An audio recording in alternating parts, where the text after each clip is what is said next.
Okay.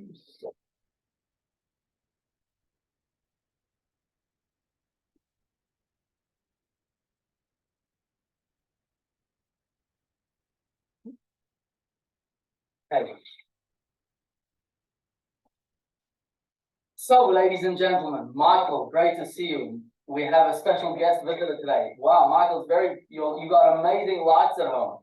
Your lights are so bright. No, that's a joke. Michael looks like he's on West Coast. He's in Panama. Yeah, it's 3 o'clock in the afternoon over here, guys. 3 o'clock. Sunshine. Good on you. Have us in mind, Mike. Say again? I said you should have us in mind. I do. Okay, good. We're happy for you. Not jealous. We're happy for you. Good. Where are we up to? We are up to lesson 4 of our course. Now, we're actually coming up to Hanukkah. And one of the most beautiful things about the 5th night of Hanukkah. Can someone please tell me what's beautiful about the 5th night of Hanukkah versus all the nights up till the 5th night of Hanukkah? This is a quick Hanukkah riddle as we're getting into, somehow ties into lesson 4. It's beyond the halfway point. Nice. When you look at your menorah, exactly right. When you look at your menorah, on the 5th night of Hanukkah, you have more lit than unlit. Beautiful.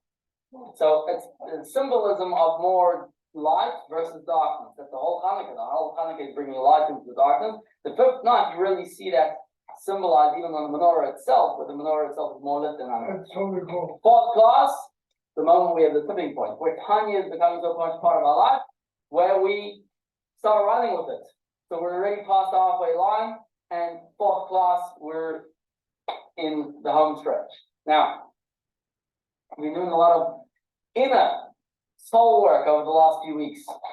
And tonight we're going to be encountering another private audience with the Alter Rebbe, the author of the Tanya, with a new problem. So let's summarize where we're up to before we take the next step of our journey. Okay. So, lesson 1, quick recap. Lesson 1, what did we cover? What did we learn in lesson 1? 2 souls. 2 souls, and we learned about the anatomy of those souls. What is the anatomy of those souls?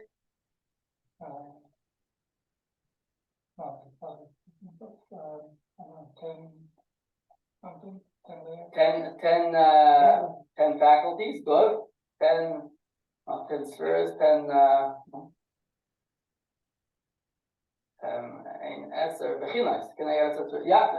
10 faculties of the soul. What are they? 3 ideas, 3 intellectual faculties, 7 emotional faculties. Tell us if you can't hear us, okay? Yeah, we can. Good. We move then on to, that's the anatomy of the soul itself, then the way the soul expresses itself. How so? Thoughts, actions, Speech. And speech, exactly. We call those the garments of the soul, right? Okay. Lesson 1. We got to understand the nature of our conflict. 2 sets of insides versus 1 set of outside. Once we came at lesson 2, really took us into the first tools to start managing that conflict. And we learned the difference between managing that conflict and not managing that conflict. Remember? We came to understand the 3 personas, the tzaddik, who's inside and out of the 100%, the rasha, who the insides, and he doesn't manage the conflict. And who's the guy who manages the conflict? The Benoni. The Benoni is the perfect management of the conflict. What does it mean? That he allows, or regardless of what his inside is going on there, because he's got 2 sets of inside, but he chooses to use his 1 set of outside, his soul expression, his thought, speech, and action are entirely devoted to his godly soul. He only expresses his godly soul. He doesn't allow any expression of his animal soul. Yeah? That's the Benoni. So the place, and that's fully in his control. And we learned the most important tool for all of that is called control. Managing ourselves effectively. And your thoughts. Managing our thoughts, managing our speech, and managing our action. You can call it impulse control. Regardless of what's going on inside, we can all control what's going to happen on that outside. Completely within our ability. And that's the Benoni. He's completely managing this conflict. Right? Lesson 3, we discovered, hold on a second. Remember sync? If we're going to live a life constantly fighting our inner world, it's untenable. We're never going to be able to survive this conflict on a regular basis. It's going to be too difficult, and we're not going to be happy people. We're going to be struggling constantly, fighting, and at some point we'll either explode or we'll just give up and let the whole thing slide. So we learned the short way and the long way, if you remember, of bringing our insides to the table to match to coincide with our outsides. So meaning to say, the first way was through contemplation, which called, what was that, the long way or the short way? That was the long way. Contemplation, using our minds to contemplate and develop an appreciation for the godly soul and develop feelings for it, so that when we are living our lives and we're thinking in that direction, we're speaking in that direction, we're acting in that direction, we appreciate a mitzvah, we value a mitzvah. It's not like we want to really be in the ballpark now, we really want to be clubbing right now, but we have to go to shul. Okay, we're forcing ourselves to shul. Rather, start developing an appreciation through our contemplation, utilizing our ability to create feelings of an appreciation for godliness. Long way. Short way, are we creating feelings? No, we're just accessing previous experiences and letting them keep us in the godly area. Beautiful. We're tapping into a certain feeling. What did we call that feeling? Anyone remember? The language of the Tanya, we call it the hidden love that's buried within the soul. There's a hidden love of the person not wanting to be separate from God. It's almost like his spiritual adrenaline, we refer to it in a certain sense. Tapping into that spiritual adrenaline and realizing that at a certain point, every single mitzvah is an all or nothing equation. And either I'm in the relationship or I'm out the relationship. And if I need the moment of inspiration to bring myself to the table to say, hey, why do I want to do this mitzvah now? Am I in the relationship or am I out the relationship? That's tapping into our kind of spiritual adrenaline, which will set us on track and create that motivation to get our actions on track. So far, so good? Okay. So in theory, we're good to go. We got the program. We know what we need to do. We need to completely manage ourselves. And that's within our ability. And when we're struggling to manage ourselves, bring ourselves to the table and get our insides on board as well. Fine, we won't be fiery on passionate with love with God like it's other kids, but at least somewhat of an appreciation we can have. Sounds great. The problem is that life. We all know life ain't so simple, right?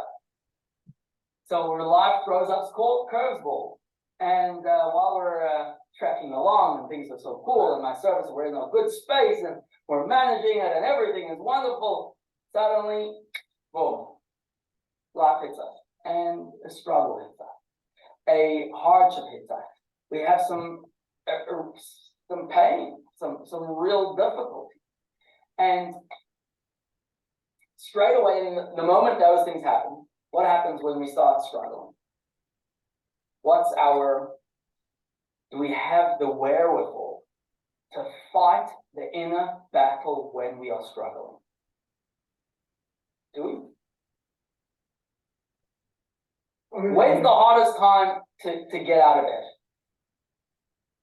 When's the hardest time to even brush your teeth or to even just do the basic things?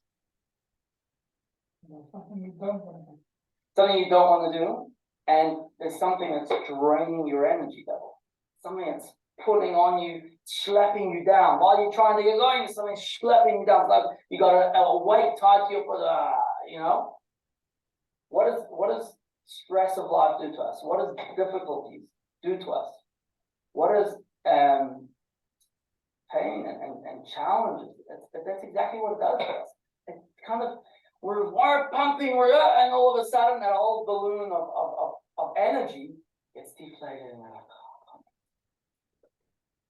you try to manage the conflict when you're feeling like that.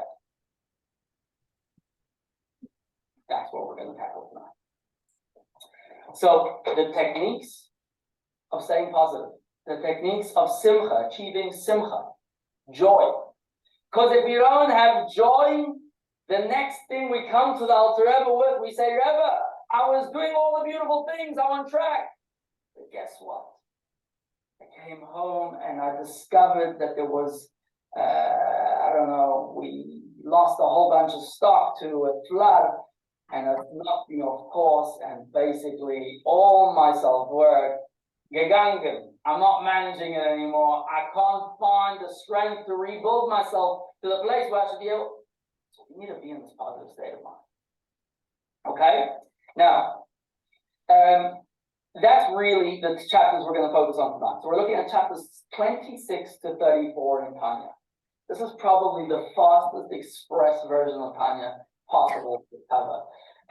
This is a book which, like we said right at the beginning of this course, you could study in a lifetime. We're covering it in 6 weeks. Now, the truth is, I would say the unspoken goal of this course is that you should realize that Tanya is something that can really help you in your life, and you should begin a serious study in Tanya, a regular study in Tanya, a continued study in Tanya, and that's why I mentioned Michael here from Panama, who just finished going through the whole Tanya on his own, and it was a project and started during COVID, and he's been going through as a regular study on his own, and he decided that he wants to obviously check in with some Tanya. He messaged me today, he wants to catch up with some Tanya. But this is the time to mention you, Michael, because you were part of the inspiration of getting Tanya on track with Chabad Notting Hill. Michael actually made a sponsorship of the first 5 Tanyas, 6 Tanyas. Don't remember. Whatever they were, Rabbi, but anyway, you also inspired me. Towards getting on track, so please God.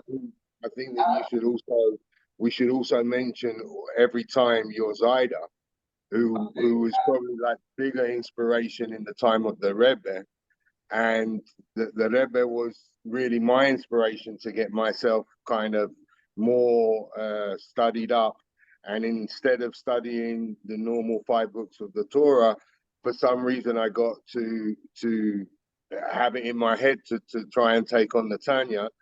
And it's been brilliant, and I read it, but I only read it to know a little bit of what's inside of it, but I haven't studied it. I have to study it, and that's what I'm trying to do with you guys. The Tanya is a work in progress. Okay, exactly. And that's really, like I'm saying, what we're doing is we're getting this bird's overview, but please God, then we're going to have to spend time, and it's a lifelong journey, but Tanya is something you could live with, and something you could daily live with, and there's actually a study which I study Tanya daily. The Tanya is broken into an entire year. So you actually have a daily study of Tanya, and throughout the course of the year, you cover the book of Tanya. But even that's quick. That's quick. But it's something beautiful. You always check in with Tanya. You always, okay. Let's get on. Okay, 26 to 34, those are our chapters. The theme of the chapters, once again, is joy. And I think really these chapters are a fundamental underpinning of what the book of Tanya. The book of Tanya is a fundamental book in the studies of Hasidus. Hasidus is there to drive home a fundamental point, that being religious does not mean being somber, being completely sad. On the contrary, true religious person is someone who's completely infused with a joyous lifestyle. And that's why Hasidim were always characterized as being people who are joyous in the service of Hashem, and ultimately in these chapters of Tanya, this is the theme which is driven home. How can we achieve joy? Because joy ain't so simple. So the way the Tanya takes us to start with is an analogy. It's actually, you have everything's in Tanya, even sports. Okay? What's the analogy? The analogy is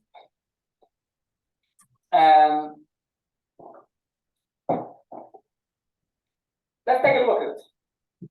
Text 1, page 66. Adam, lead us. Troubleshooting, text 1. Tactical importance of joy. But this is a cardinal principle. That with a victory over a physical opponent, for instance, two people who wrestle with each other, each striving to throw the other. If one of them is lazy and sluggish, he will easily be defeated and will fall, even if he is stronger than the other. Similarly, with the conquest of one's evil nature, it is impossible to conquer it with laziness and sluggishness, but rather with the exuberance which derives from joy, and an open heart that is unblemished by any trace of worry and sadness in the world. Tanya chapter 26. Thank you. Okay, so here we have laid out something very important. Text 1.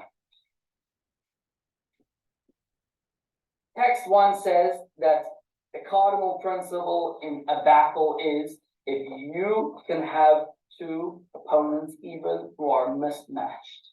You have one stronger opponent against one weaker opponent. Actually, it was on Shabbos. We had Shabbat dinner and met some people who came to the boxing match between Tyson Fury and some other guy. 60,000 people watching these guys beating up each other. Wonderful. And boxing, so it actually was a little bit of a mismatch apparently, because this guy's apparently better, but the other guy always finds these unbelievable, inside him, some kind of inner motivation. So while the other guy's getting tired, he's still fired up. What are we talking about here? You could have a mismatch. You could have one weaker opponent against one stronger opponent. The weaker opponent can win. How? If he's got an edge. The stronger opponent can lose. How? If he's sluggish. We got an internal battle going on here. And the Tanya lays out, if one of them is lazy and sluggish, he will easily be defeated and will fall. Similarly, the conquest of one's evil nature is impossible to conquer it with laziness and sluggishness, but rather with exuberance, which derives from joy, and an open heart that is unblemished from any trace of worry and sadness of the world. Whoa, that's setting the bar pretty high. Any trace of worry and sadness in the world. Wouldn't you want that? It sounds pretty good, no? Mm-hmm. Interesting, an anecdote I heard from the Chabad rabbi in Salt Lake City. So he was there when they were setting up, there was the Olympics in Salt Lake City. So he said something very interesting, that when they was involved with setting up the Olympic City, what do they call it? The Olympic Village. And they had the banks and they had the post office for all the athletes. Everything was there, and everything had its opening hours, except the chapel. The chapel was open 24/7. It had to be manned 24/7. And what was the explanation they gave? They said because an athlete needs to be able to check in with his emotional, spiritual state at all times. There's no 5 to 9 on that front, because if he's not in his emotional peak, he will not be able to perform as he needs to perform. It's a fact. Half of what the performance on the tennis courts of these top tennis players is their emotional frame of mind, their ability to focus, their ability to stay on edge, right? That's the point of the Tanya. So it's fundamental, the Tanya says, that we have to retain joy in order to manage the conflict properly. And that's the question of how do we do that? How do we achieve this joy? So we know we need it, because otherwise we're gonna fall. How do we do it? Okay. So the Tanya is going to lay out a few key concepts. They're deep concepts. I would say in a certain sense, these chapters of time you could spend months on really going through and understanding, they're very, very deep concepts. But what we're obviously going to get a grip on tonight. What's the idea? The Tanya lays out essentially, it's about reframing. When a person encounters and experiences pain and sadness as a result of that pain, he's seeing it through a certain lens, and therefore he's experiencing its sadness. But what happens if the person can experience that same pain and not see it as a cause for sadness? Maybe then, not the challenges of life. Like, you want to take a train, you miss the train, and you're like, oh, and you go to your car and you start your car and the car doesn't start, and all the wonderful things, you spill your coffee in the morning, that was the small stuff, and we all know it builds up from there, right? The real challenges and real struggles. If we could reframe them and see them differently, then perhaps instead of them being a reason for sadness, there won't be all of reason for sadness. Maybe they could even be something part of something how we can experience things in joy. So it's reframed. All of what the Tanya is going to discuss is against the backdrop. What is that backdrop? That backdrop is that A, everything comes from God, and B, God is good. Everything comes from God, and God is good. So then, if that's the case, why has bad stuff happen? I mean, you say, like, why doesn't every day be a fantastic good day? Tanya explains. Very simple. Because there's two kinds of good. There's something which is called concealed good, and there's something which is called revealed good. Some things which let me ask you, is broccoli good or bad? Good. Good. You like broccoli? You think it's good? Wow, there's a consensus about broccoli. Artichoke. Yes, you keep it. It has no intrinsic value. No intrinsic value. So what do you mean? I mean, it depends. It can be good depending on the quantity. It can be good or bad depending on your personal taste. Right. It's not a question. It's not objectively good or objectively bad, is what you're saying, right? Roman artichokes in the Jewish quarter of Rome. Yeah. And a kosher restaurant called Paterno.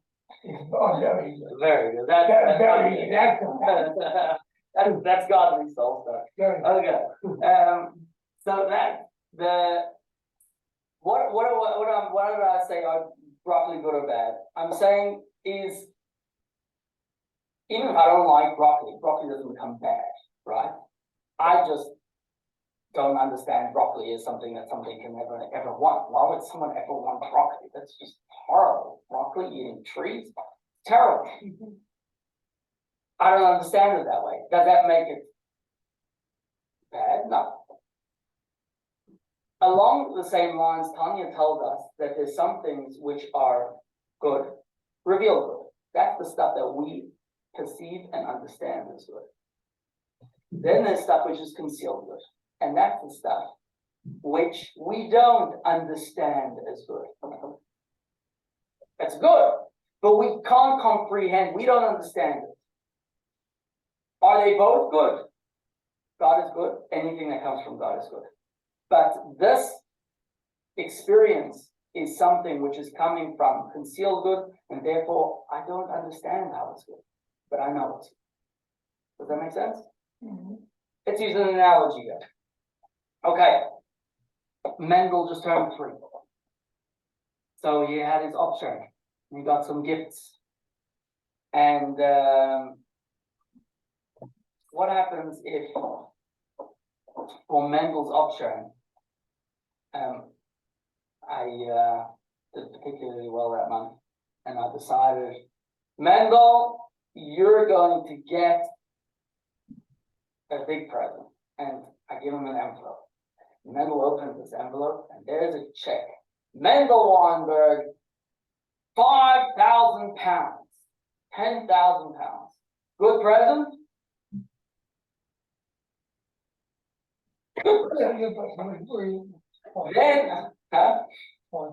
Then another person gives Mendel a present, and it's this nice red fire truck. Now, which one do you think Mendel's going to be more excited about? The fire truck, 20-pound fire truck is trumping a 5,000-pound check, 10,000-pound check. What's up with you? Well, let's look at that and recognize that Mendel, where he stands, he doesn't appreciate a 10,000-pound check. He does appreciate a 20-pound fire truck. Mendel appreciates it, so that's revealed good. Does it change the fact that it's not a good present? Absolutely, it's a good present. Does Mendel not appreciate it? Absolutely. And ultimately, what are we saying? That's the kind of good that hasn't been translated into a language that we can appreciate as good. Not something we can comprehend as good, something we understand as good. We can take it also on the other side, okay?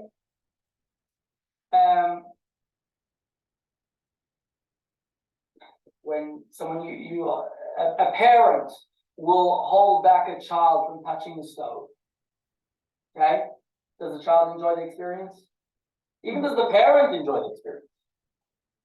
But ultimately, is that something good that the parent has just done for the child? Absolutely. Does the child see it that way? No, the child doesn't see it that way. Sometimes it takes deeper love for the person who's going to pull the child away than the person who's just going to give something to the child. Sometimes the deepest expressions of goodness are not in the way that we can appreciate the language of that goodness, and we don't necessarily appreciate.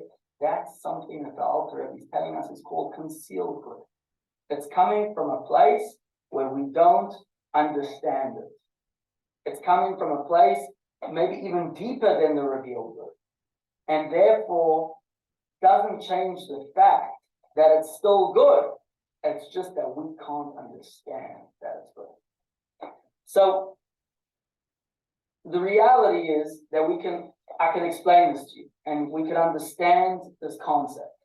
We could understand for ourselves that when something happens to us, not in life, which is particularly challenging, which is even painful, if we can stop it for a moment to reframe and say, hold on a second here, what's happening to me now? Am I being beaten over the head now? Am I being clapped? Am I being abused? God forbid!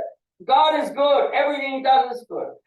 I know it's in his ultimate understanding what's happening here is good. Will I one day understand that it's good? Not even necessarily. I might never understand that this experience is good. But I know that this is God's goodness. Not revealed goodness, not the kind of goodness I can taste and sense and feel, but I know it's God's goodness, and that straight away changes the whole picture completely. Now, one very, very important point is to realize that this is something that we can use for our own struggles. It's not something that we can use to apply to someone else's struggles. We see someone else struggling, we say, oh, God's being so kind to that person. Why should I out of his misery? No, that's completely. The point here is not to lose sympathy. The point is not to reframe someone else's suffering. In fact, the reason we don't under suffering is that we should be able to be sympathized with someone else. And the Rebbe often spoke about it. Jonathan Sachs, the former the former chief rabbi of England, always spoke about this. He says, God doesn't want us to understand suffering. Why? Because if we understand something, then we lose all sympathy. We lose all empathy. If I understand the guy who's standing by the traffic light is standing there begging for money because he robbed the bank and everything was taken from him, what's the likelihood I'm going to give him some money? How much likelihood is I'm going to be empathetic for him? Nothing. Because I lose all empathy, there's justification now for his suffering. We don't justify suffering ever. We don't understand suffering so that we can be sympathetic and we can be empathetic to someone else. But when it comes to our own suffering, this is a tool that the Alter Rebbe is teaching us, that's saying that ultimately, every painful event is ultimately a chance to bring us closer to God. That's God expressing a deep goodness which can't be revealed in the classic way, in the way we can appreciate it. It's something beyond us, but it's God being good to us and it's God bringing us close. Let's take a look at text 2, see it in Alter Rebbe's words. Sound advice has been offered by our sages on cleansing one's heart of all sadness and of any trace of worry about worldly matters, even children, health, or livelihood. The Talmud explains that one should accept misfortune with joy, just like the joy in a visible and obvious good. For this too is for the good, except that it is not apparent and visible to the mortal eye, for it stems from the hidden world, which is higher than the revealed world. Okay. So this is we actually make a blessing on bad news. We say a blessing, Dayan Haemet, when we God forbid someone passes, there's a blessing you say. Dayan Haemet, which means the judge of truth. Now, Talmud's telling us we have to bless God for the good, we have to bless God for the bad. The stuff that we perceive as bad. Ultimately, what the Tanya is teaching us here is that in order to maintain a positive demeanor, a cheerful attitude, we have to know that despite our preferences, God is good and He's doing what's good for us. And I can learn a lesson and come closer to God from my own pain.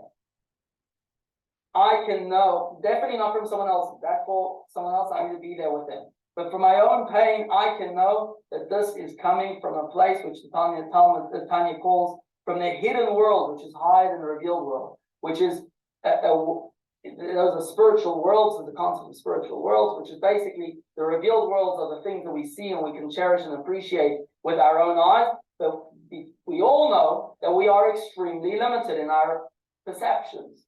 And the picture is so much greater and so much deeper. And the moment we know that God is good, that straight away tells us there's something that can't be there.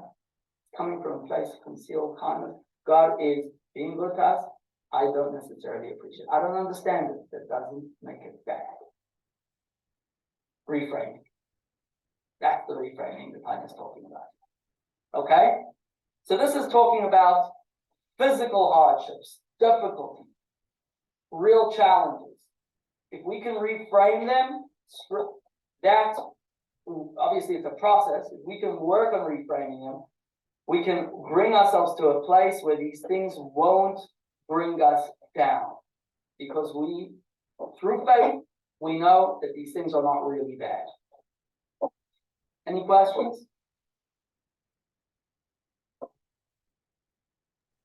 No, we were just let's say, debating if we take to the extreme of the tragedy in the world,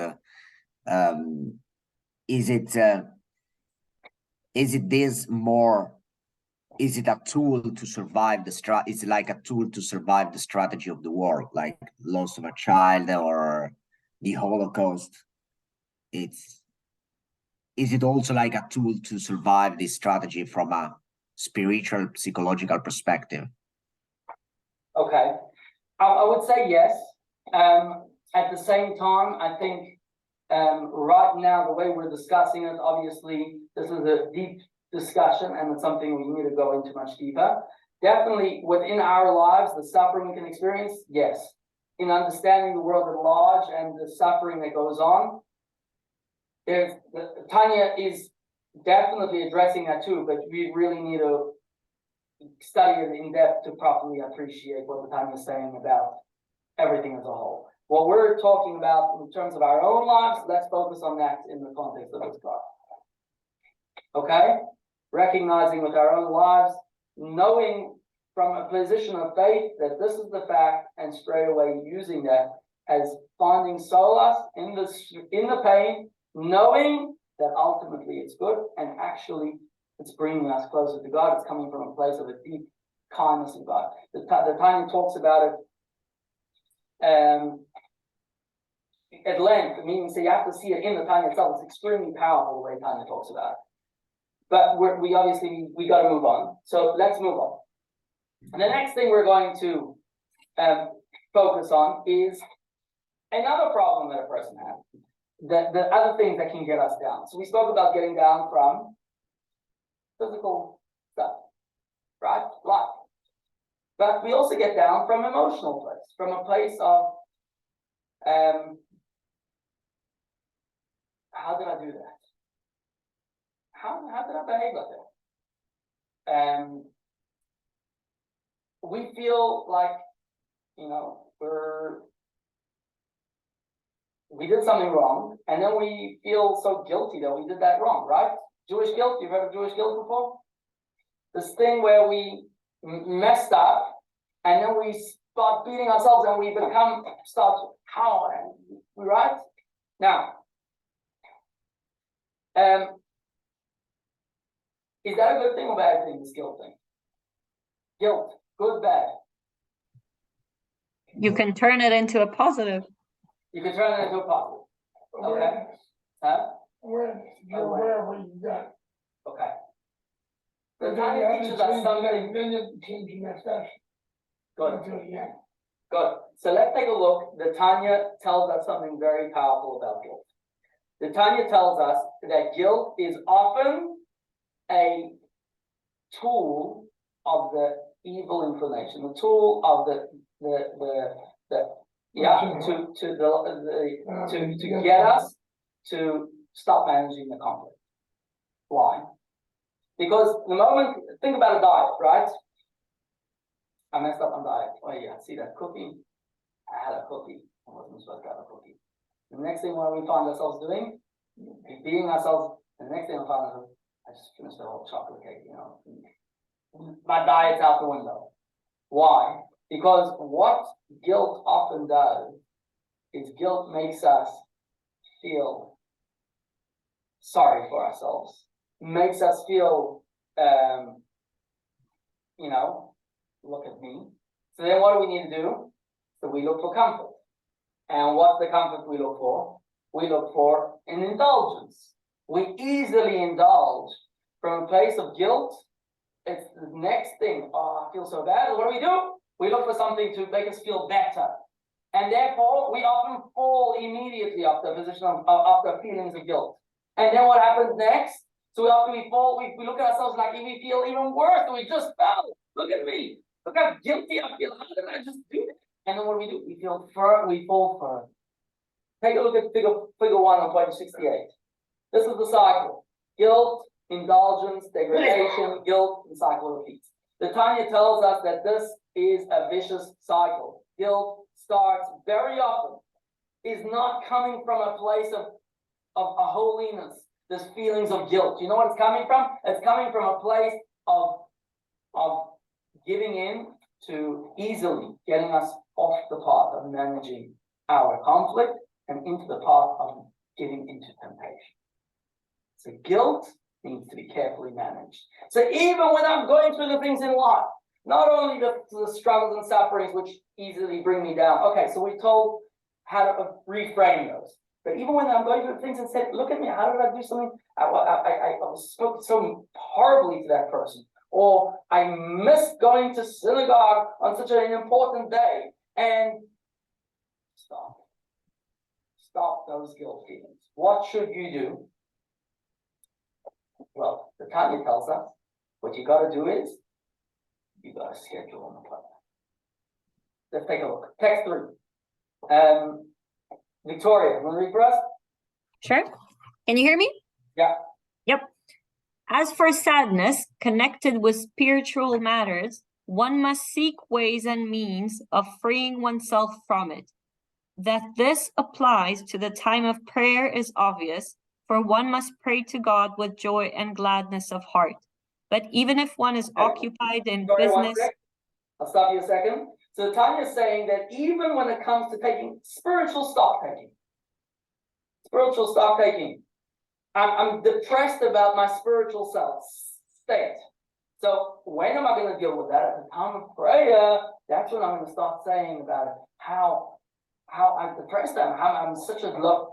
Tanya says, no, that's not the time to deal with your spiritual, your sadness about your spiritual state, about your guilt about your spiritual state. Why? A person needs to pray with joy. So continue. but even if one is occupied in business and worldly affairs, if there should descend upon him any sadness or anxiety about spiritual matters during his business affairs, it is certainly a trick of the evil inclination in order to lure him afterwards into lusts, God forbid, as is well known. For if it were not so, whence would a genuine sadness, one that is derived from love or fear of God, come to him in the midst of his business affairs? Okay. So Tanya is saying that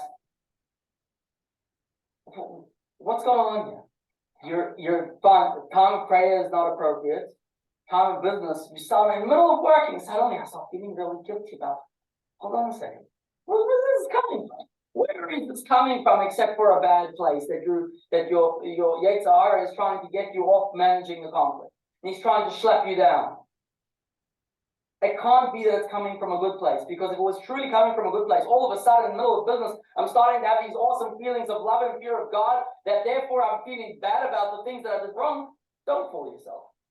This is just a technique of the evil inclination to start schlepping you off. You're managing your conflict to start getting you to places where you don't want to go. What are you supposed to do? This is not the time. Rather, text 4, let's take a look. Giorgio, you want to read? Whether this depression, caused by feelings of guilt over his past, settles upon him during his service of God in Torah study or prayer, or when he is occupied with other things, this is what he should consider. Now is not the proper time for genuine sadness or worry, even over grave sins, God forbid. For that, one must set aside opportune times when the mind is calm to reflect on the greatness of God against whom he has sinned, so that thereby his heart will truly be rent with genuine bitterness. Okay. So this is the time is telling us that this is what you need to do. You need to set an appointment. You want to address your spiritual failings? Set yourself an appointment. Make yourself a time. Now, Hasidim always adopted the time before going to sleep. It's a time of cheshbon hanefesh. You say the bedtime shema, that's a time to do a spiritual stock taking of the day. It's a beautiful prayer to end your day with. You say the shema before going to sleep. There's a beautiful prayer about forgiving people. Think about it. You're giving up, you're finishing your day, and you have a chance now to get up, get rid of your baggage, get rid of the stuff that you're schlepping around, and the resentments and the feelings. You start off the evening Shema, starts off the prayer, I hereby forgive anyone who's wronged me today. Think how powerful that is. And it's a process to go through spiritual stock taking. That's the bedtime Shema. And Hasidim would spend considerable amount of time doing the bedtime Shema. Now, I don't know if Michael is still there, but he spoken about my grandfather, and I showed you my grandfather's. I'll share with you a story that happened with my grandfather in context with the connection with the bedtime Shema. So he was in yeshiva in Poland, and a new student came to check out the yeshiva. And he came and he just spent the time in the yeshiva, and it came time to go into sleep, and he walked into the dormitory, and he was looking for a bed. There was no beds. And my grandfather was there. My grandfather said, you can sleep on this bed. And he pointed him to the bed, and the guy went to sleep. The guy woke up in the middle of the night or towards the morning, and he sees my grandfather is standing there still. And he was not sleeping. He was saying the bedtime Shema. And he realized that what my grandfather had done was effectively he had actually given him his bed. And he had used the night to do a proper cheshbon nefesh, a proper bedtime Shema, spiritual stock taking, and let this person feel that he had a bed in the dormitory. So that's I'm saying that's pretty special. But the reality is that's what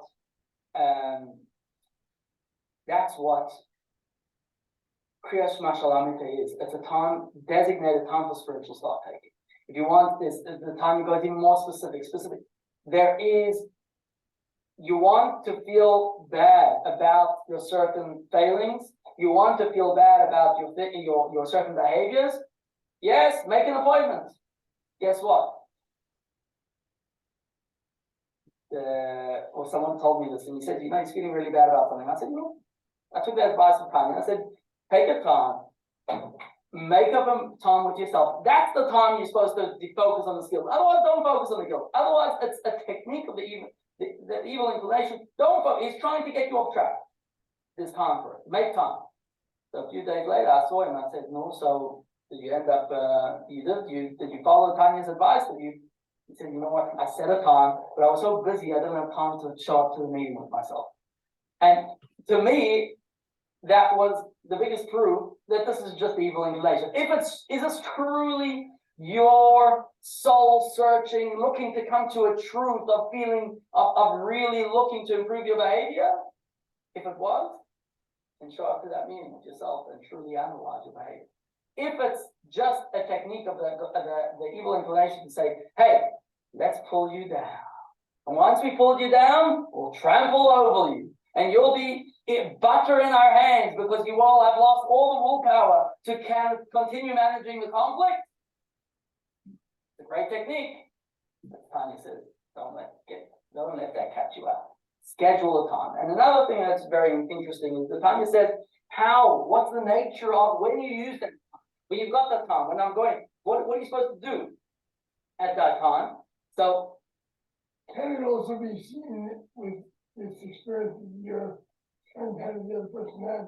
Yeah. That maybe that was his godly soul showing him that other thing happened, it was in the past, he made an appointment, and now his life is so full with other activities, he's able to just move on and not keep thinking about this other thing and just function with moving forward and not doing that again. I hear you. So first of all, the point was in his case, he wasn't forgetting about it. He was thinking about it, just at the wrong time. That's the point. If you find yourself thinking about that's not productive. This is purely taking you off track.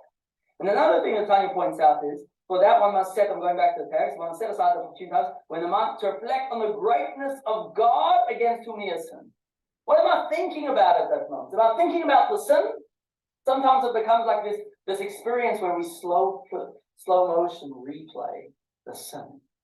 And we all know what that does. Does that get us into this? We just the animal soul all over again. He wants to re-experience the sin at a place of thought. That's not what we're talking about. Tanya says, what is this process? The process is to reflect on the greatness of God who has you as sin. It's not about even what the sin was. It was about, if this is a relationship, you messed up the relationship, you stepped out of the relationship. Focus on recommitting in that relationship. Do a spiritual stock taking. That's what we're talking about.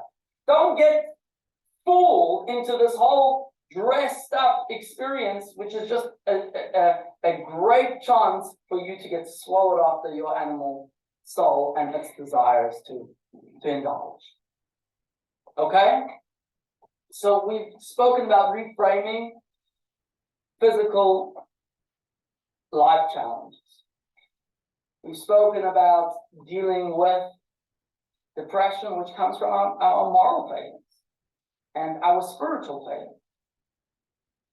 And the Tanya then goes on to something else, which is a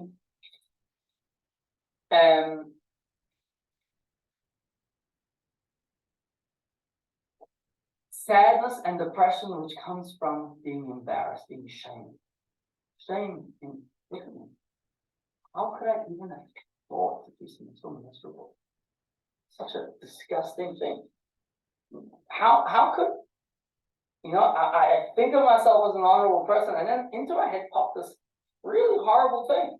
Like, not appropriate to who I am, not appropriate for the kind of person I want to be. Not, and even, and a shame plays on us. And the Tanya tells us something very, very powerful about it. The Tanya tells us, let's take a look at the beginning of text 5, okay? I'll read. If, however, the sadness does not stem from anxiety of a sin that he has committed, but from the fact that sinful thoughts and desires enter his mind, okay? That's what we're talking about.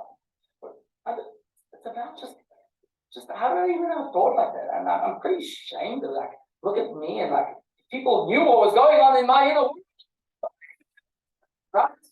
And that plays on us, and we start getting down, like, I'm really kind of a good for nothing, etc., etc., etc. That's starting to shut us down. And he says, hold on a second, grab yourself and realize, who are you? Who are you? Who are you? Are you a tzaddik? No. What's a tzaddik? Tzaddik's in the world, perfect. Who are you? You're striving to be a baby. That's what you're looking towards, right? That's what your goal. Which means, what do you have inside you? You've got inside you two souls. And I'm going to skip a drop to text 6, okay? And we'll come back to the end of text 5. The Tanya says, on the contrary, such sadness is due to conceit, for he does not know his place. That is why he is distressed, because he is upset that he has not attained the level of tzaddik, to whom such foolish thoughts do not occur. If he knew his place, he would see that he is very far from the rank of a tzaddik, and that his greatest aspiration should be to be a baby and not a rosh of even a single moment throughout his life. He would also understand that grappling with his impulses is an appropriate task for the baby. Okay. Now we're about to get to something really powerful here. The Tanya says, not only is it appropriate, not only you're obeying me, this is you're going to manage the conflict. Tanya says, well, this is in fact their very mission in life, to subdue the evil impulse and the thought that arises from the heart to the mind, as explained above.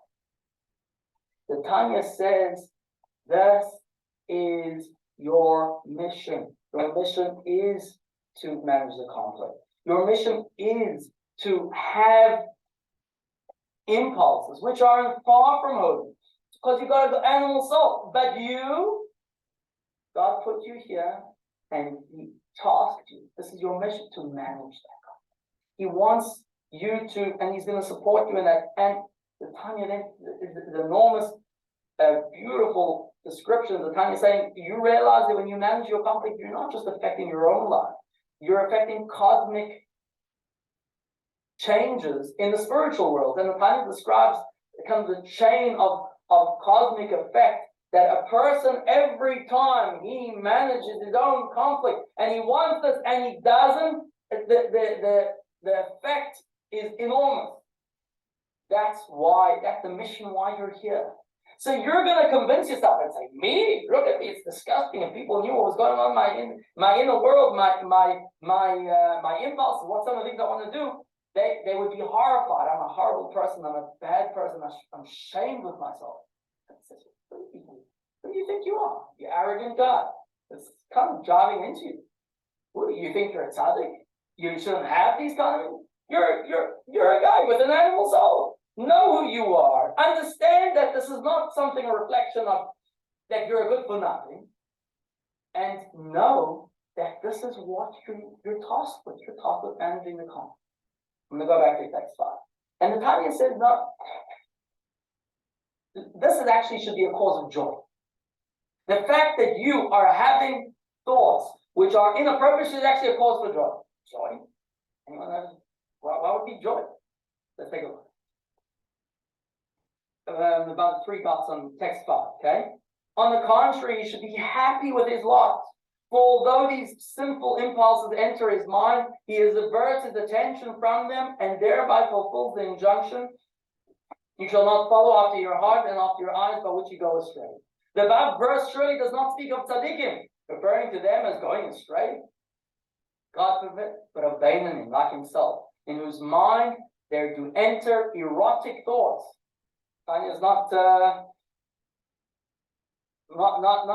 fooling anyone, right? Whether of an innocent nature or otherwise.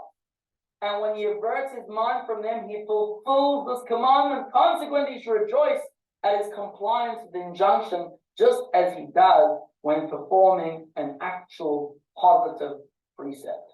Well, the Tanya, this is from the Shema. You recognize this verse? The Torah says, don't be drunk. This is the chance that I have to have something which is popped up in my, like we spoke about those pop-ups, right? And to X that pop-up immediately, that's fulfilling a mitzvah in the Torah. Don't be drawn after your eyes and after your heart, which want to take you astray. That's a cause for joy. It actually reminds me of a story. There was a fellow who once came to the Rebbe, and he came to the Rebbe after he had been by a lot of other great Jewish leaders. Why? Because he was engaged to marry a non-Jewish girl, and his parents were freaking out, and they said, you gotta go and meet Jewish leaders and understand why this is not something that you should be doing. And he went to one Jewish leader after the next, and they were basically saying, bad, don't do that, terrible idea, etc., etc. And he came to the Rebbe, and the Rebbe said to him, you know, I'm envious of you. And I was like, but you're envious of me? And the Rebbe said, yeah, I'm envious of you. Why? The Rebbe said, you have been given a challenge, which I've never been given. I've never had a chance to be in such a position and be able to face up to such a challenge and to be able to withstand it. You know, it was a tzaddik, and it definitely wasn't up his alleys. And you have this challenge. This is an awesome opportunity to serve God in a unique way, which I got, and a very, very different kind of perspective. That's really what we're saying here. That don't look at this as something that should slap you down. Look at this as something which, like, hold on a second, this is a chance to serve Hashem. This is something which can actually boost my connection with God, not take me away from the connection with God. Similar story in a way. Story happened with the Tzemach Tzedek. The Tzemach Tzedek was the third Chabad Rebbe. Actually, the Rebbe was named after the Tzemach Tzedek. He was named Menachem Mendel of Lubavitch. And the Tzemach Tzedek, someone came to him and he said, Rebbe, I have zero desire to learn Torah. I don't enjoy learning. Tell me what I should do. The Rebbe said, so what's the problem? He said, you don't understand. I have zero desire to learn Torah. It's like, what do I do? So Tzemach Tzedek said to him, you know what my problem is? I have too much desire to learn Torah. I evidence of you that you have no desire to learn Torah. Yeah? It's a similar kind of thing, meaning to say, the fact that I want to study Torah all day, there's no service of God in that. The fact that you don't want to study Torah in the day and you're going to make that choice to actually go and do it, oh, that's powerful service of God.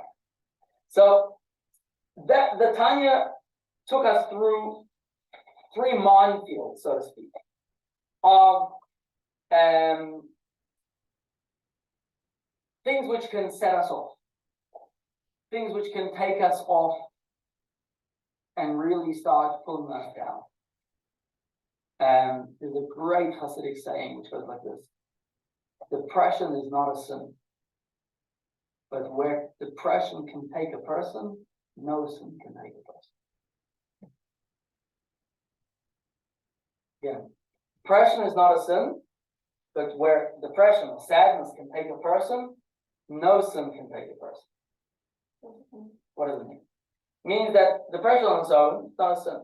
But the moment that you let depression take over you, the moment you let sadness take over you, you're like a putty in the hands of the animal soul. You're gonna do anything and everything because you've lost all resolve to manage that conflict. So it's not a specific sin, but it can take you to like that cycle that we saw. Just There is the way that you cope with that depression can be very destroying and devastating. right, because straight away you look for that comfort, and you can't fight the battle. You can't find the battle in it. And if you can't find the battle, then you're a putty in the hands of the animal soul, which, you're in the wrestling match and you just get punched out. So, super important. It's not a luxury happiness in the service of God. It's an absolute necessity. You have to stay happy and positive. Abandon the only way he will be able to manage the service of God is if he's going to stay in a positive mindset. How can we do that? The Tanya laid out. First thing is struggles, difficulties. Recognize everything is from God. Everything God does is for the good. I don't necessarily perceive that as good because yes, there's two kinds of good. There's concealed good and there's revealed good. What you might experience and you want is the good, revealed good. But know that when God is giving you something which you perceive as a challenge, it's actually concealed good, and God is drawing you close to him. Recognize that, know that from a position of faith, and that will help you get through that challenge. So there's not anything else than that. Second point, Tanya says, what about your spiritual pains, about moral pains? Look at me, look what. Don't fool yourself. All of a sudden you're just holier than thou, getting all carried up. You set yourself an appointment. Have a lot of times where you have these sessions, where you have a session going through stock taking. Yes, you need to stop it. But if it's going to be done productively, not destructively, it has to have designated times. And designated times and designated way of doing it. It's not just the when, it's also the how, like we spoke. And finally, the Tanya, what we just spoke about, the other tactical kind of joy is, the tactical importance of joy, maybe we could say, is the dealing with shame, recognizing that kind of sometimes we beat ourselves up, look at me and what kind of person I am, that pulls us down and say, who I'm really just a good for nothing. Tanya says, hold on a second. You're just getting carried away with not realizing who you are and what your challenges are. Recognize your challenge is you are abandoning, you're not a tzaddik, and you're not perfect in the insides. You're going to have impulses, but that's exactly what you're here for. You're here for, that's your life mission, and it gives you an opportunity to even do a mitzvah. There's a cute story about this, just a really tangent, but it's a cute story nonetheless, about this guy, this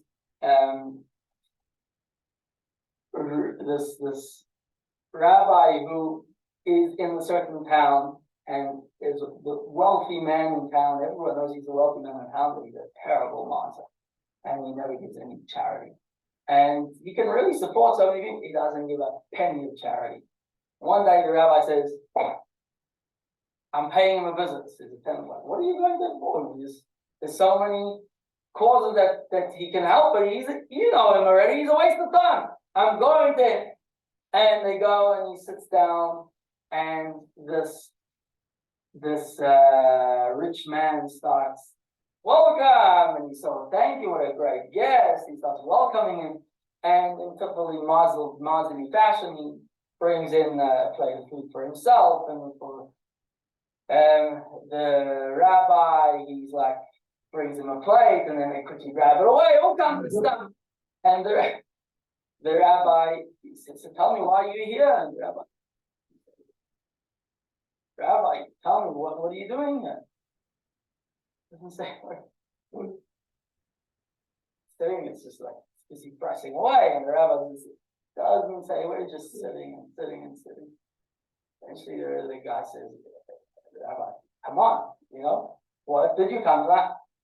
Rabbi says, I'll tell you, saying there's a mitzvah in the Torah that if someone is doing something wrong, you should tell them that they're doing something wrong. You should encourage them, rebuke them, tell them off, and help them get on the right track. What happens if you did that already and they didn't listen to you? So the mitzvah in the Torah is that you stop rebuking. You don't say anything. There's no mitzvah to constantly. If you know that they're going to rebuke them and they're not going to listen, then you don't rebuke them. So he said, until now, I never had an opportunity to fulfill that mitzvah of having the chance to rebuke someone, but being quiet because I know he's not going to listen.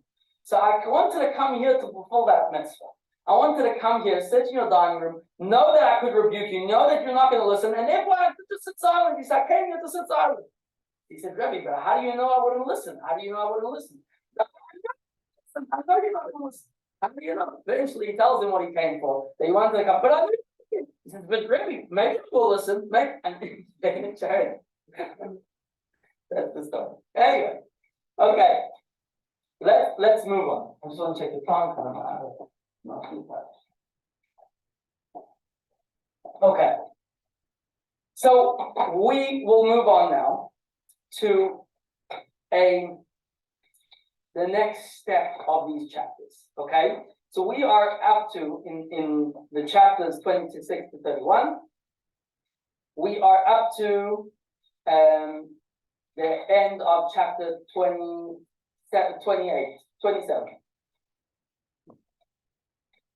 We're now going to switch gears a little bit. And this is a big switch here. What are we going to do now? Until now, we were kind of troubleshooting. We were discovering things that could take us down. We were troubleshooting joy as in that context.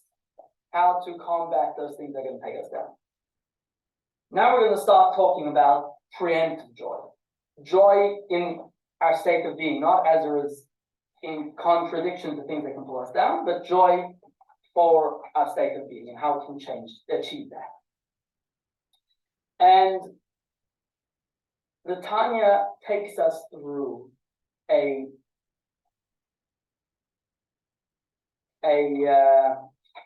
identity question.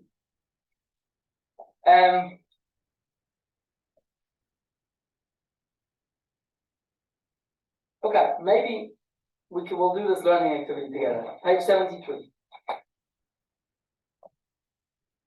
Make a list of those things that you want out of life. Okay? And let's take a look. Write your dreams, aspirations, and goals. In 2 minutes. It's a big one. No one's gonna see your book. No judgment here.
Okay.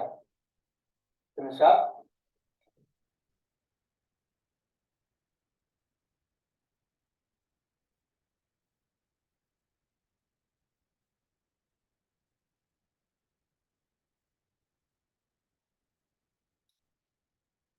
The Tanya is going to take us through a journey, which is really an identity journey. And we're going to describe trying to switch our identity from a place of a body identity into a soul identity. Recognizing that how you see yourself ultimately determines your values. If you see yourself as a body, then your aspirations, your goals are all going to be bodily focused. If you're going to see yourself as a soul, so then, you're a soul taking a journey through the world and coming. Are you a body with a soul, or are you a soul with a body? And you can say it like that. I'm a soul, and that's my primary identity. So then my values are going to be values based on my soul identity. Now, the consequence of how I see myself primarily is going to have a radical implications on my sense of joy within life. If you want to take a minute, just look at what you wrote, and if being very brutally honest with yourself, try identify, are those goals that you laid for yourself and your aspirations and your ambitions, are they coming from a body place, self-centered, or are they coming from, self-centered, self-gratification, self-actualization, or are they coming from the soul place, more connection, a deeper spiritual relationship with God, with our souls? And now look at those things, and what we discover is the things, the more that we see our life visions and our aspirations and our things and our dreams and goals as coming from a body-centered identity, we're setting ourselves up for a life of frustration, a life of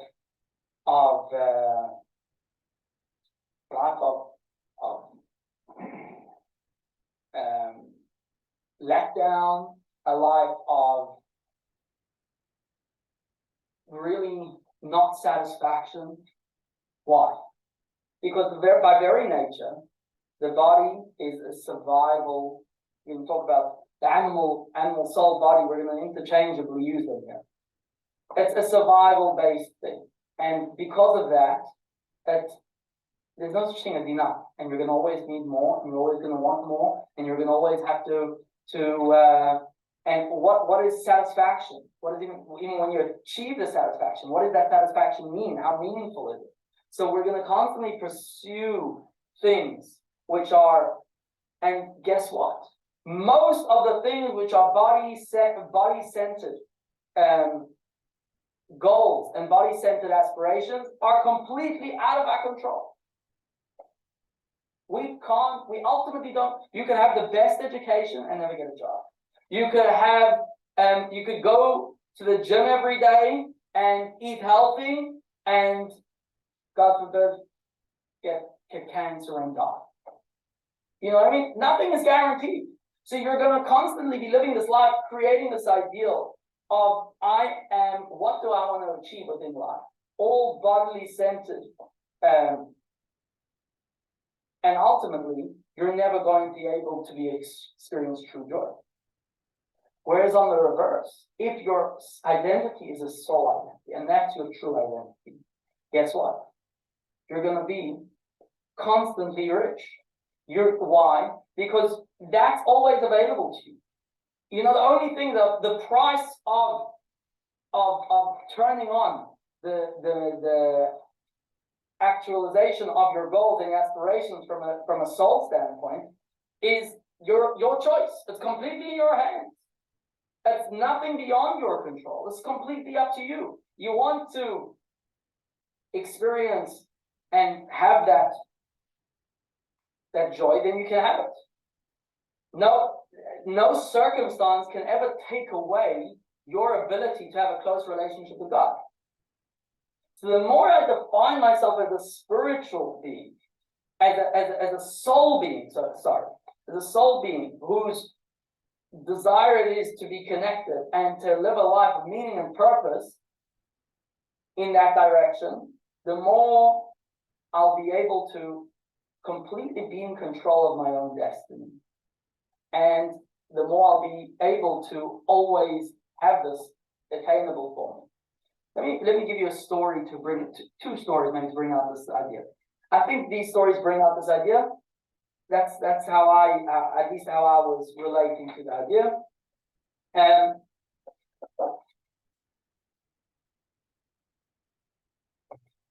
there was two brothers.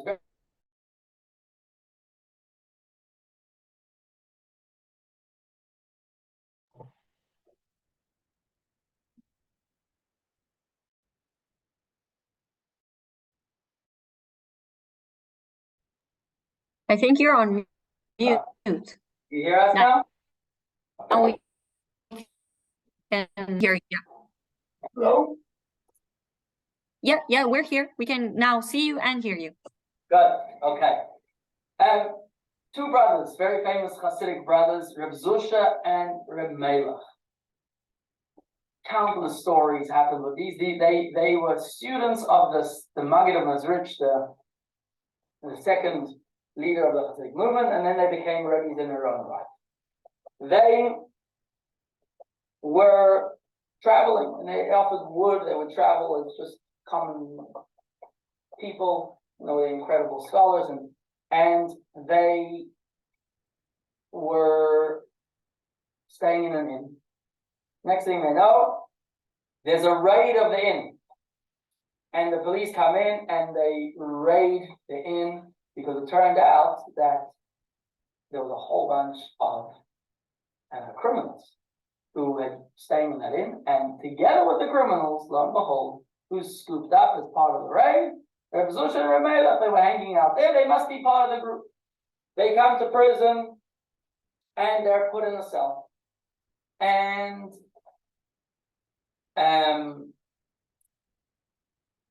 in the center of the cell was a bowl of excrement, a toilet bowl, where a prisoner needs to go to the toilet. He goes to the center of the cell and uses the toilet. And Reb Zusha starts crying. He says, Reb Melech, look at this. Brother Melech, not only we come to jail, not only being accused of criminals, we can't even pray, we can't even talk to Hashem. And Reb Melech says, you know what, Zusha? If Hashem put us in a situation, He obviously doesn't want us to serve Him right now with prayer, because if prayer needs to be done in a place which is appropriate, you're not allowed to pray halachically next to a place where there's open, dirt.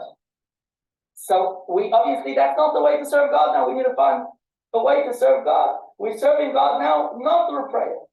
And she said, you know what? That's incredible. You're right. The God wants us to serve Him now, not through prayer, in other ways. And he got so excited by this idea that we have a unique opportunity to serve God. Now's not the time for prayer.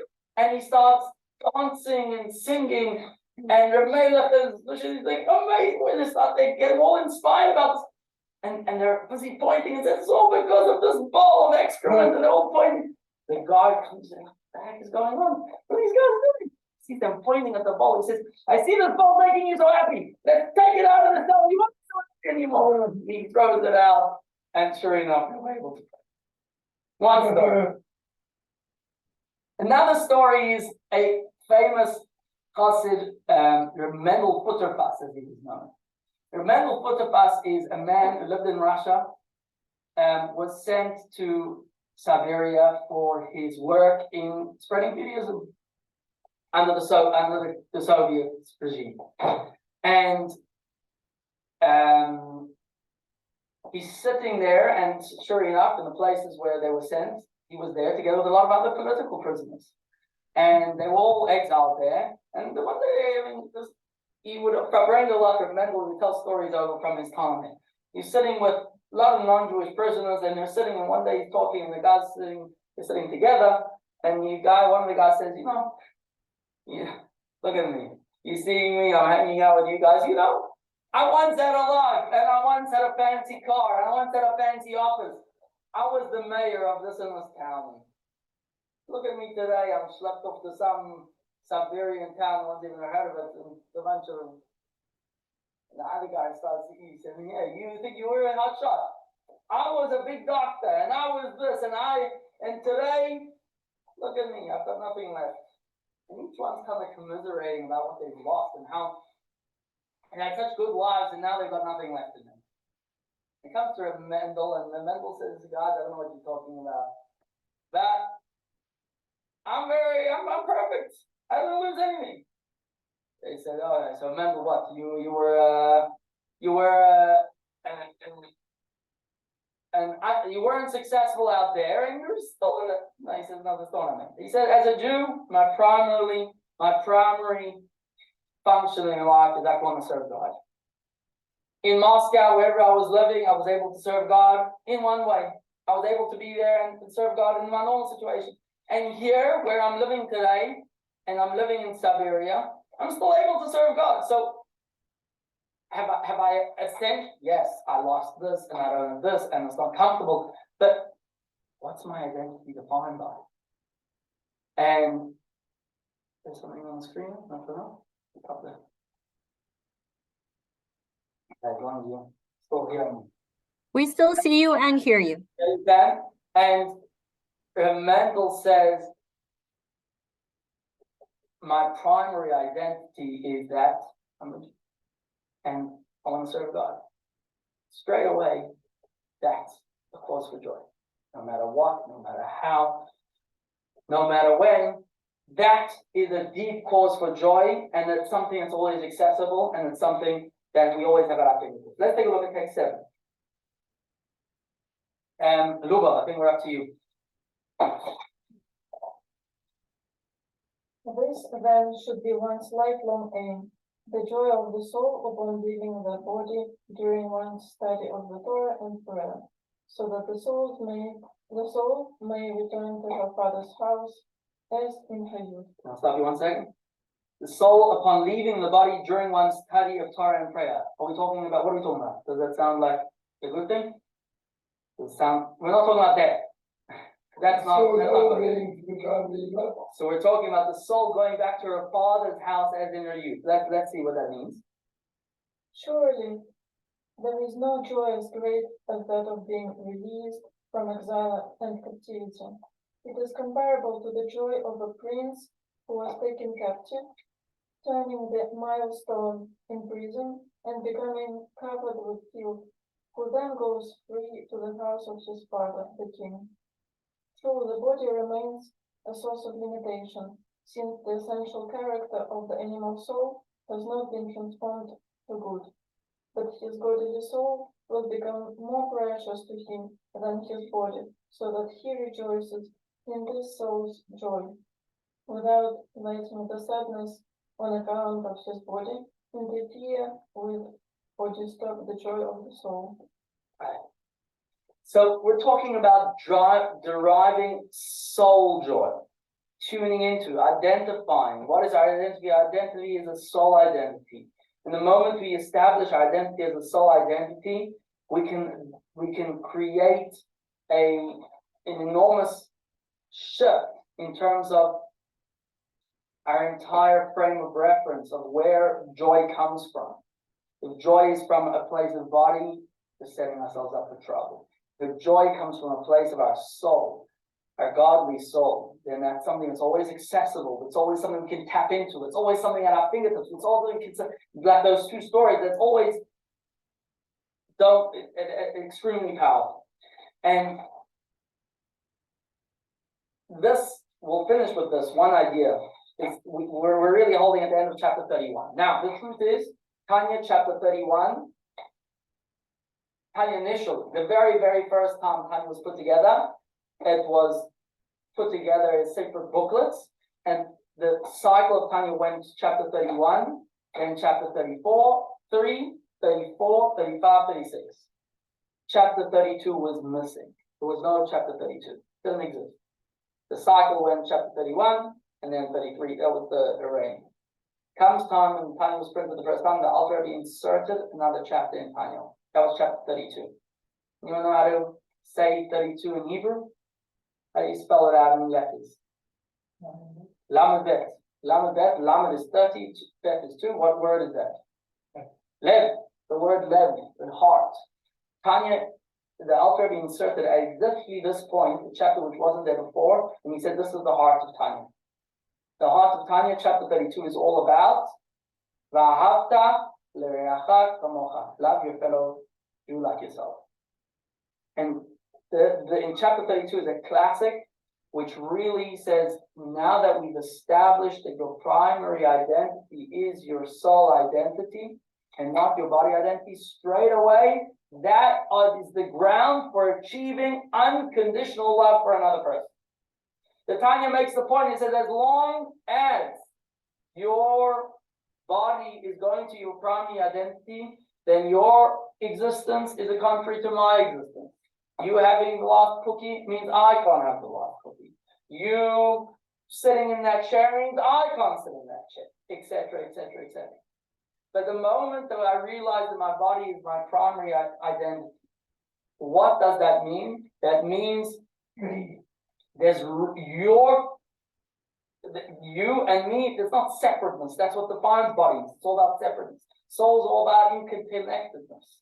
You and me aren't so separate, we're not so apart, and you sitting in that chair doesn't bother me. It's not a contradiction to my ego, it's not a contradiction. Ultimately, when we look at someone and we see them from a soul perspective, they are one with us. Complete unity. There's no this divisiveness, there's no this division. And I think just to finish, maybe, often even maybe in some subconscious, really Chabad around the world is outstanding in Ahavat Yisrael. And I think a lot of it comes from this idea within Tanya. The Tanya is saying it's not about being nice to someone. It's about completely using a different frame of reference when you're looking at someone else. Is he just, if you look at him as like a soul, then the whole thing shifts. You're one, you're joined, you're united. It's not one coming at the expense of the other.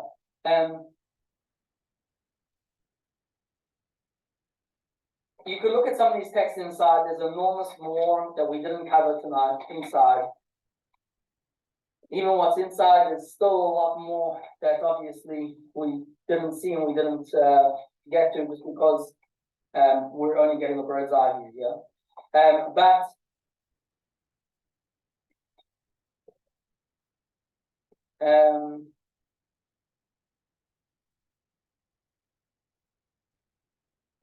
what we can take out of tonight is an approach which can keep our edge, keep our heads high, keep our motivation strong, keep ourselves positive, to continue fighting the battle, managing the conflict day in, day out. And even when the things that come and throw us that curveball, we should have the strength to withstand it. We're going to continue next week. We're going to look at the purpose of our ongoing struggles. What's it all for? We've mentioned it today. This is the purpose of why you're here. Why should we be struggling so much? What's it all about? That's what we're going to look at next week. May we all truly achieve in life, only experience in life, revealed good, and lots of sweet things. Like we said on Rosh Hashanah, we have honey, apple dipped in honey. Why do we do it in honey? Honey, no one's going to argue and say this is not sweet. That's the kind of sweetness we want, we pray for. But even when it doesn't come out that way and we experience things, we have to remember that ultimately that's also for the good, and that's concealed goodness. Have a wonderful evening. Thank you all for joining. Thank you. Bye. Good seeing you all. Bye. I really like it.